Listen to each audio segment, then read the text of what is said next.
एक बहुत बड़ी सल्तनत थी जहां ऊंचे ऊंचे महल थे, सोने से जड़े गुंबद थे और हर गली में बादशाह के नाम का सिक्का चलता था। उस सल्तनत का शासक था बादशाह सलीम। लोग कहते थे कि उससे ज्यादा अमीर कोई नहीं, उसका हुक्म ही कानून था। महल में हर दिन दावतें होती थीं, रेशमी कपड़ों में सजे नौकर हर समय तैयार खड़े रहते थे। लेकिन इतनी शान और शौकत के बीच भी बादशाह सलीम के दिल में एक अजीब सी खाली जगह थी। वह अक्सर अकेले में सोचता, मेरे पास सब कुछ है लेकिन सुकून क्यों नहीं। एक रात वह महल की छत पर खड़ा होकर पूरे शहर को देख रहा था। नीचे रोशनियों से भरा शहर चमक रहा था, लेकिन उन्हीं रोशनियों के बीच कई अंधेरे भी छुपे हुए थे। उसी रात उसने फैसला किया। उसने अपना ताज उतार दिया, शाही कपड़े छोड़ दिए और साधारण वस्त्र पहन लिए। उस रात बादशाह खुद एक आम इंसान बन गया। वह शहर की तंग गलियों से गुजरा। ना कोई सलाम था, ना कोई पहचान।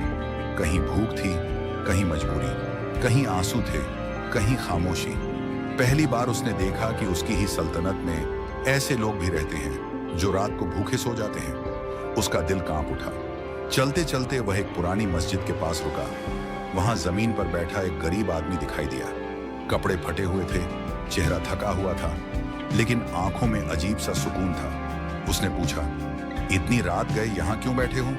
वह आदमी हल्की मुस्कान के साथ बोला, रब का इंतजार कर रहा हूं। यह सुनकर वह चौंक गया। गरीब ने कहा, जब दुनिया के दरवाजे बंद हो जाते हैं तब अल्लाह का दरवाजा खुलता है। वह उसके पास बैठ गया और बोला, तुम्हारी जिंदगी कैसी है? गरीब ने आसमान की ओर देखा और कहा, आज खाना मिला तो शुक्र, नहीं मिला तो भी शुक्र। ये शब्द उसके दिल में उतर गए। उसने पूछा, तुम्हारे पास कुछ भी नहीं फिर भी शुक्र?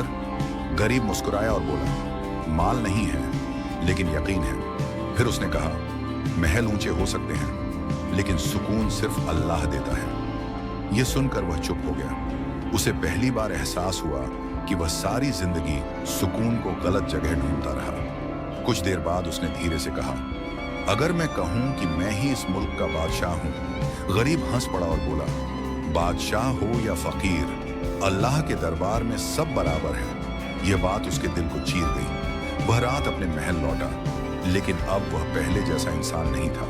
उसने ताज को हाथ में लिया और उसकी आंखों से आंसू बह निकले। वह खुद से बोला, मैं अमीर होकर भी गरीब था और वह गरीब होकर भी अमीर। अगली सुबह से सल्तनत बदलने लगी। गरीबों के लिए खाना शुरू हुआ, जरूरतमंदों की मदद होने लगी और जुल्म के खिलाफ सख्त इंसाफ होने लगा। लेकिन वह उस गरीब आदमी को दोबारा कभी नहीं ढूंढ पाया। बस इतना सुना कि वह अल्लाह का एक बंदा था जो लोगों को जगाने आता है। बादशाह ने सजदा किया और कहा, या अल्लाह, मुझे भी वही बना दे जो तेरे सामने सबसे अमीर होता है। क्योंकि असल अमीर वह नहीं होता जिसके पास दौलत हो, असल अमीर वह होता है जिसके दिल में अल्लाह हो।